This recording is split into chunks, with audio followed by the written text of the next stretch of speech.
21 ECE 212T Control Systems Theory and Applications Unit 1 System Components and its Representation. Introduction to Control Systems. A control system is something that manages or regulates the behavior of other devices or systems. Imagine a thermostat in your house. When the room gets too cold, it turns on the heater to bring it back to the temperature you set. That's a control system in action. It's managing the temperature for you. Now, why do we need a control system? The main purpose is to get the output we want by controlling the inputs. For example, in a car, a cruise control adjusts the throttle to maintain a steady speed. Control systems are everywhere in robots, cars, home automation like smart lights, and even large industrial machines. These systems rely on control mechanisms to function properly. Now let's see the classification of control systems. Control systems can be classified mainly into two types: closed loop control systems and open loop control systems. Open loop control systems has no feedback. It just follows a predefined set of instructions. For example, think of a washing machine. It doesn't check if your clothes are clean. It just runs its cycle as programmed. Open loop systems are simple and cost effective, but they are not very accurate because they don't adjust based on the output. Closed loop systems, on the other hand, are smarter. They use feedback to monitor the output and adjust their inputs accordingly. Let's see the characteristics of open loop control systems. Open loop control systems are straightforward. They don't use feedback. That means they don't check if output matches the input. They just follow a set of instructions without caring about the results. For example, let's take an electric toaster. Once you set the timer, it heats for that duration regardless of whether the bread is toasted enough. Now, open loop systems do have some advantages, like they are simple, easy to design, cost effective. You don't need complex mechanisms to make them work. But the disadvantages are they can't handle external disturbance. Since there's no feedback, they can't correct themselves if something goes wrong. That's why they are less accurate compared to closed loop systems. Now let's check the characteristics of closed loop control systems. These systems are smarter because they use feedback. What does that mean? It means they continuously monitor the output and compare with the desired input. If there is a difference, they adjust the input to correct it. For example, let's see the operation of an air conditioning system with a thermostat. If the room gets too warm, the thermostat senses it and turns on the cooling. Once the temperature reaches the set level, it turns the cooling off. The advantages of closed loop systems are they are highly accurate because they can adapt to disturbances. If something goes wrong, they can self-correct. But closed loop systems are more complex to design and operate, and they are usually more expensive than open loop systems.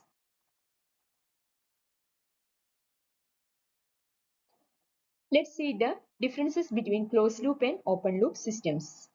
In the case of feedback, the open loop systems don't have the feedback and closed loop systems has the feedback. In the case of accuracy, open loop systems are less accurate because they don't adapt to changes or disturbances. On the other hand, closed loop systems are highly accurate because they can correct themselves if something goes wrong. In the case of complexity and cost, open loop systems are simple, easy to design and cost effective, whereas the closed loop systems are more complex and expensive because they require additional components like sensors and controllers. Next, let's see about the mathematical modeling of control system. Why do we need the mathematical model of control system? Because understanding and analyzing the behavior of physical systems becomes much easier when we use maths. The control system behavior can be described using mathematical models. These models capture how the system responds over time, what we call its dynamic behavior. For example, when you press the accelerator in a car, how does the speed change? A mathematical model helps us predict that. To create these models, we use tools like differential equations. These are used to describe the relationship between inputs and outputs in terms of their rates of change. Transfer functions. These are simple way of representing systems in the frequency domain, making analysis easier. Third one is block diagrams and signal flow graphs. This gives us a visual representation of the system showing how different parts interact with each other. The ultimate goal is to analyze the control systems using these equations. By doing this, we can predict how a system will behave and make adjustments to improve performance. For example, if we are designing a robot, we need these tools to ensure it moves accurately and respond correctly to its environment. Now let's see the use of differential equations and why they are so important in control systems. These equations describes the relationship between different variables in a system. They helps us model how a system behaves dynamically over time. For example, let's take a mass spring damper system. This system consists of a mass attached to a spring and a damper. When an external force is applied, the mass moves and its motion depends on the properties of spring and damper. The equation that describes this system is m d square x by dt square plus c dx by dt plus kx is equal to f of t. Now, let's see in detail.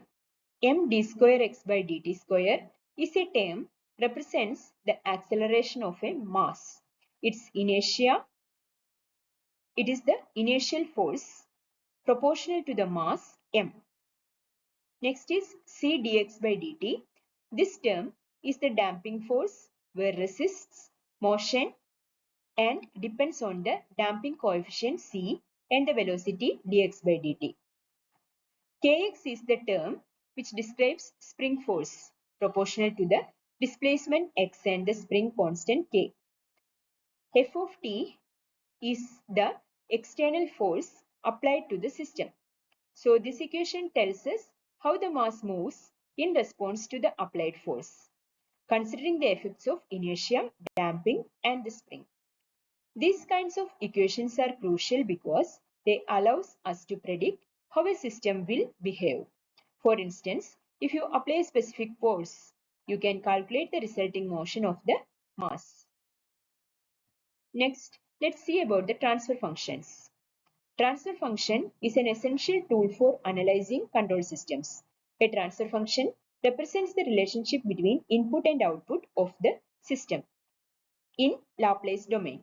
This means we are working with S, which makes it easier to analyze dynamic systems.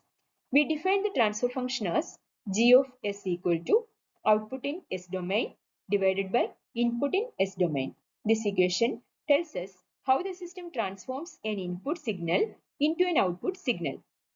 Here are some key properties of transfer function. Transfer functions are only applicable to linear time invariant systems. So the systems have to behave predictably over time and in a linear fashion. Transfer functions are incredibly useful because they help us understand system stability and response to inputs like step or sinusoidal signals.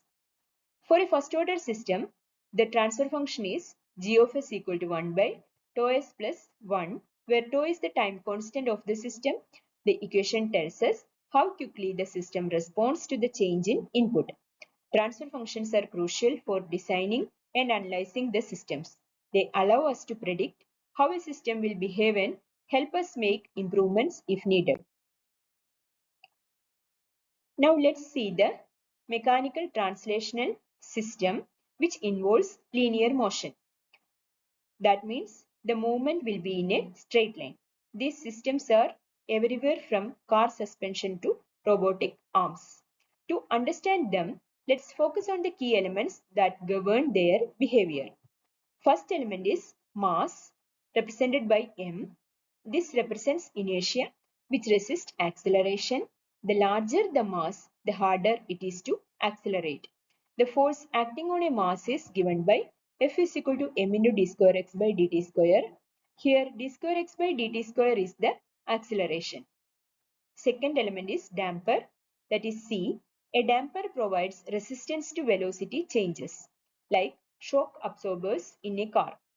The force due to damping, F is equal to C into dx by dt. Here dx by dt is the velocity. Spring, K.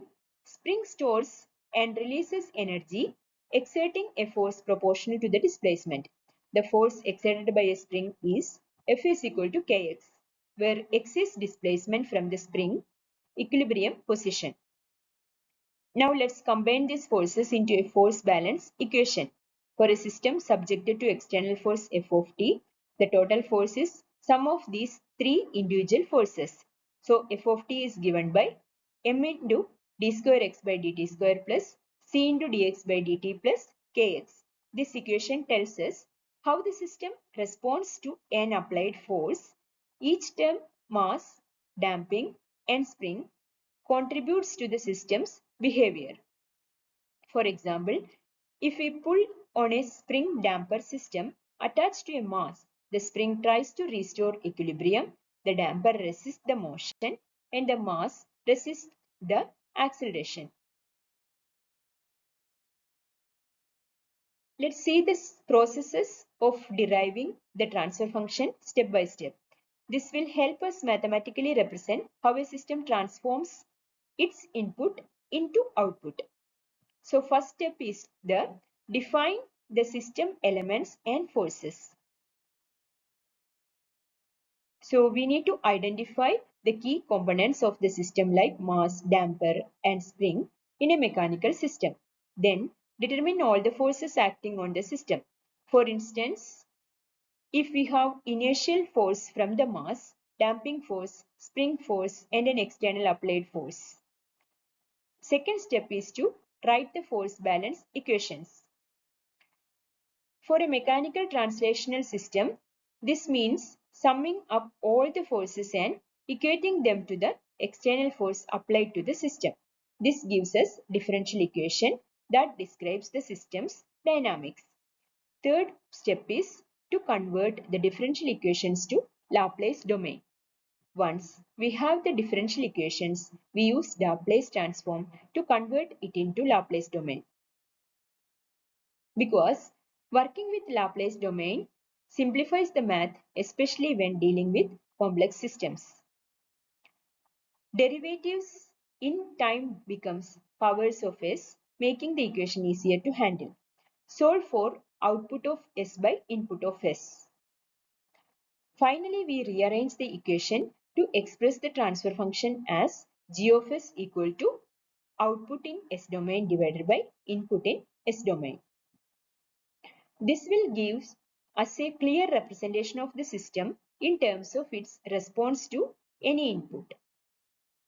By following these four steps, we can derive the transfer function for any linear time invariant system. Let's see how to determine the transfer function for the given mechanical system.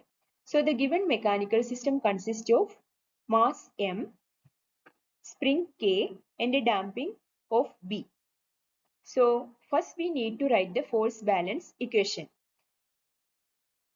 For mass spring damper system, we can write the force balance equation as f of t equal to m into d square x by dt square plus c into dx by dt plus kx. Here m is the mass which resists acceleration, c is the damping coefficient representing resistance to velocity changes, and K is the spring constant. Next, we need to apply the Laplace transform to convert this equation into S domain.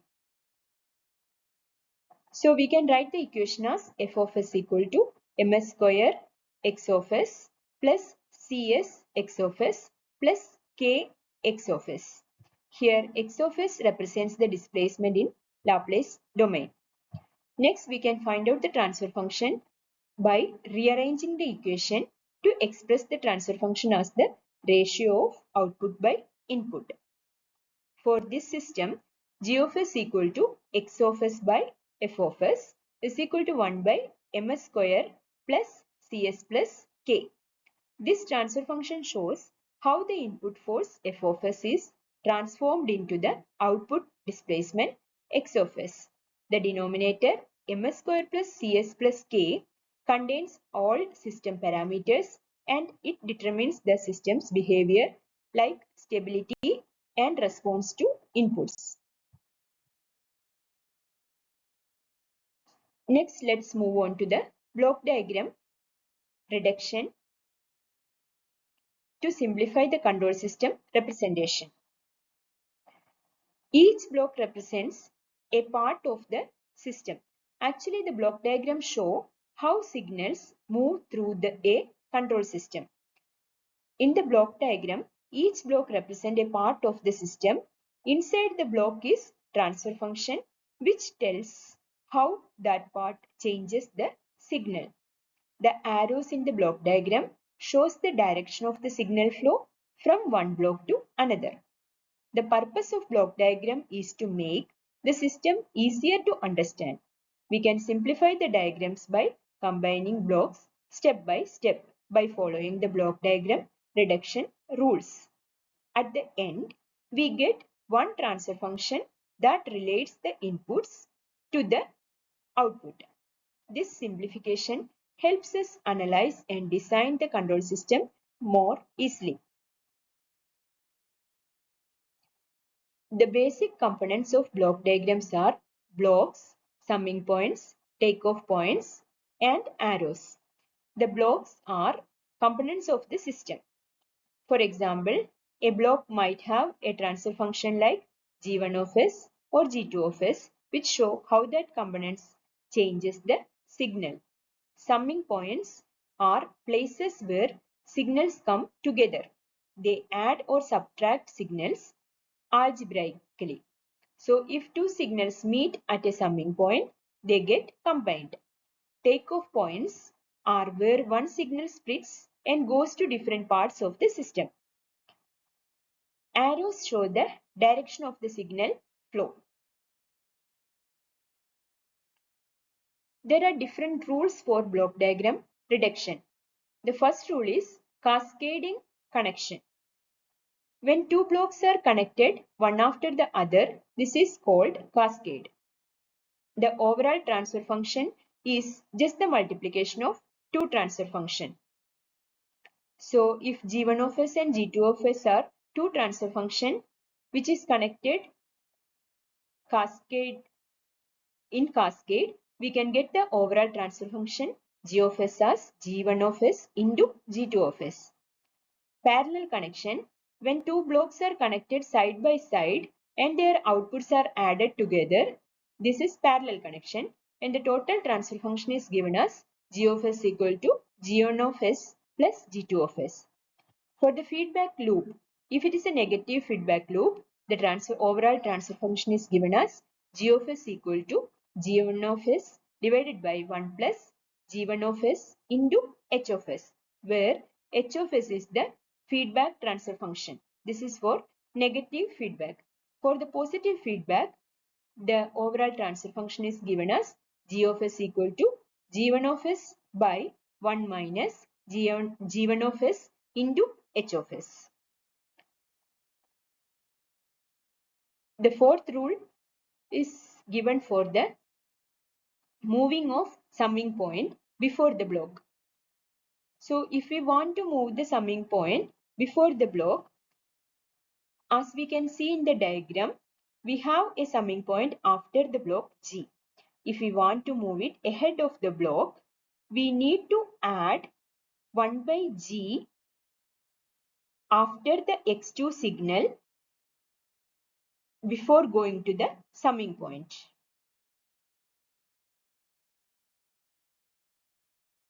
Next, if we move the takeoff point after the block. So we have in the diagram, we can see we have a takeoff point, that is X, before the block G. If you are taking that takeoff point after the block, we need to add a block 1 by G in the way of that signal. Then next is moving a takeoff point before the block.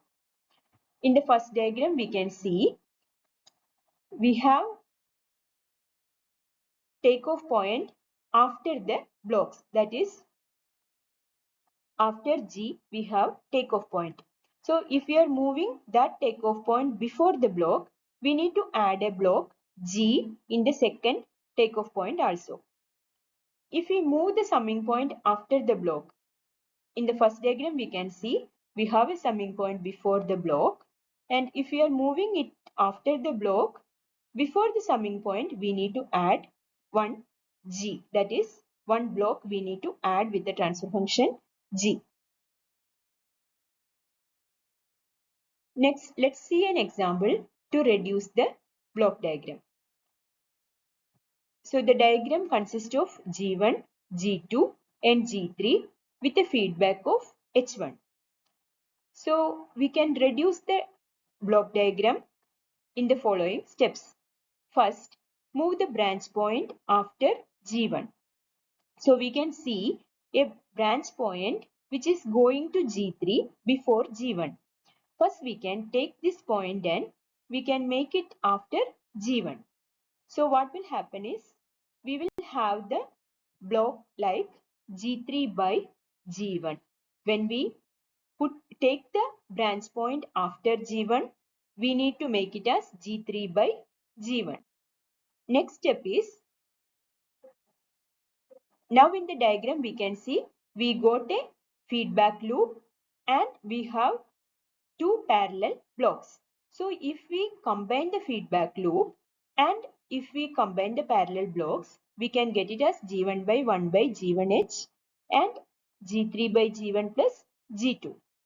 So now these two blocks are in cascade. So we can combine those two blocks so that we can get C by R is equal to G1 G2 plus G3 divided by 1 plus G1 into H. Thank you.